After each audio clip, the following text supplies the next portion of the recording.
కాకినాడ జిల్లా ఏలేశ్వరం మండలం ఎర్రవరం విజ్ఞాన్ జ్యోతి కాలేజ్ నందు మానవ హక్కులపై ప్రతి ఒక్కరికి అవగాహన ఉండాలని మరియు ప్రతి ఒక్కరూ వారి హక్కులను కాపాడుకోవాలనే ముఖ్య ఉద్దేశంతో మానవ హక్కుల దినోత్సవం స్పార్క్ ఫౌండేషన్ ఆధ్వర్యంలో ఘనంగా నిర్వహించారు. ఈ కార్యక్రమంలో విద్యార్థులకు హ్యూమన్ రైట్స్ పై అవగాహన మరియు మానవ హక్కుల దినోత్సవ ప్రతిజ్ఞను 100 మంది విద్యార్థులతో నిర్వహించారు.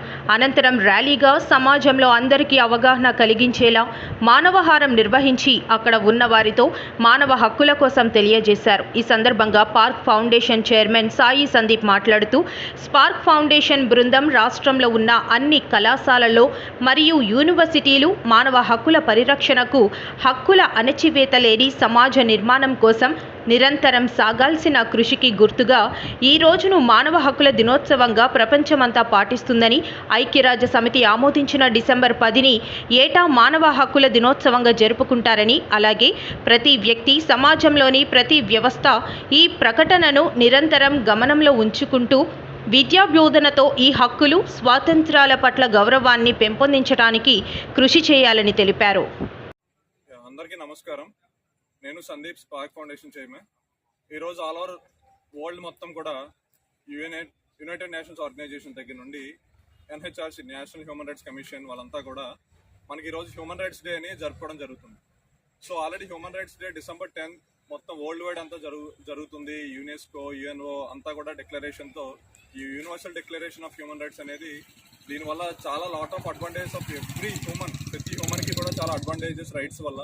సో చాలా మంది మన రైట్స్ని మనమే కాపాడుకోలేకపోతున్నాం. సో దీని మీద ప్రతి ఒక్కరికి అవేర్నెస్ ఉండాలి. ఎలా అయితే ప్రతి డేకి ఒక ఇంపార్టెంట్ డే ఉంటుందో, ఇది హ్యూమన్ రైట్స్ డే అనేది చాలా ఇంపార్టెంట్ డే. సో దీనికోసం మన ఏలేశ్వరం, మన ప్రతిపాడు పోలీస్ డిపార్ట్మెంట్ వాళ్ళు అండ్ ఎడ్యుకేషన్ డిపార్ట్మెంట్ అండ్ ఇక్కడ లోకల్లో మన విజ్ఞాన్ జ్యోతి కాలేజ్ ప్రిన్సిపల్ సార్ వాళ్ళతో కంబైండ్ అయ్యి ఈ యొక్క స్టూడెంట్స్కి, అలాగే సొసైటీలో కూడా అందరికీ అవేర్నెస్ ఇవ్వాలని చెప్పి ఈరోజు చిన్న అవేర్నెస్ ఈవెంట్ అనేది కండక్ట్ చేయడం జరిగింది. సో మేజర్గా ప్రతి ఒక్కరు కూడా మన రైట్స్ కోసం మనం ముందు ఫైట్ చేయగలిగితే మనం ఆటోమేటిక్గా వేరే పర్సన్ రైట్ కోసం కూడా మనం పార్టిసిపేట్ చేసి వాళ్ళకి సపోర్ట్గా ఉండొచ్చు. There is lot of things మనం చూస్తున్నాం సొసైటీలో. మార్నింగ్ నుండి చాలా ఏంటే ఏ రోజు ఎలా జరుగుతుంది, ఎవరు ఏ రైట్ కోల్పోతున్నారు అనే ఇష్యూస్ అనేవి జరుగుతున్నాయి. సో అందరూ ఎడ్యుకేటెడ్ అయితే అట్లీస్ట్ వాళ్ళకి ఉన్న ఆర్టికల్స్లో ఉన్న రైట్స్ని, ఈ యొక్క ఫండమెంటల్ రైట్స్ ఏదైతే ఉన్నాయో ఎవ్రీ పర్సన్ తెలుసుకుంటే ఆ యొక్క ఫండమెంటల్ రైట్స్ వల్ల మనం ఏ హక్కు కోల్పోయాం అనే దాని మీద ప్రశ్నించడానికి మనకంటూ ఒక హక్కు ఉంది. సో ఈ యొక్క హ్యూమన్ రైట్స్ డేని స్కూల్ పిల్లలే కాకుండా ఈ యొక్క మన ప్రెస్ అండ్ మీడియా వాళ్ళు కూడా వచ్చి మాకు సపోర్ట్ చేయడం, ఈ యొక్క వైడ్ స్కేల్లో ప్రతి ఒక్కరికి అవేర్నెస్ ఇవ్వాలని చెప్పి ఎస్ఏ రైటింగ్ అండ్ డ్రాయింగ్ ఇలాంటి కాంపిటీషన్స్ కూడా పెట్టడం జరిగింది.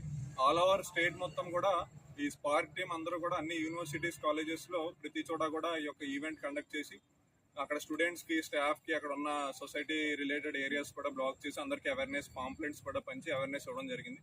సో ఇలా My name is Ganesh. I am studying second year in Vignyan Jyoti Junior College in Ervaram. ఈరోజు హ్యూమన్ రైట్స్ కోసం స్పార్క్ ఫౌండేషన్ వారు మా కాలేజ్కి వచ్చి మాకు అవేర్నెస్ ప్రోగ్రామ్ పెట్టినందుకు స్పార్క్ ఫౌండేషన్కి ధన్యవాదాలు చెప్తున్నాను. అలాగే ఈ స్పార్క్ ఫౌండేషన్ ఈ అవేర్నెస్ ప్రోగ్రామ్ ఒక షేర్ చేస్తామని మా కాలేజ్ అందరూ అనుకుంటున్నాం. మా స్టూడెంట్స్ అందరూ నిర్ణయించుకున్న వరకు స్టూడెంట్స్ అందరూ ఈ అవేర్నెస్ స్ప్రెడ్ చేస్తామని తెలియజేస్తాం. ఓకే, ఈ అవేర్నెస్ ప్రోగ్రామ్, హ్యూమన్ రైట్స్ అనే అవేర్నెస్ ప్రోగ్రామ్ స్పార్క్ ఫౌండేషన్ వారు తెలియజేసినందుకు మేము ఒక్కరమే కాకుండా మా కాలేజ్లో ప్రతి క్లాస్కి వెళ్ళి మేము ఈ అవేర్నెస్ ప్రోగ్రామ్ని తెలియజేస్తామని కోరుతున్నాం.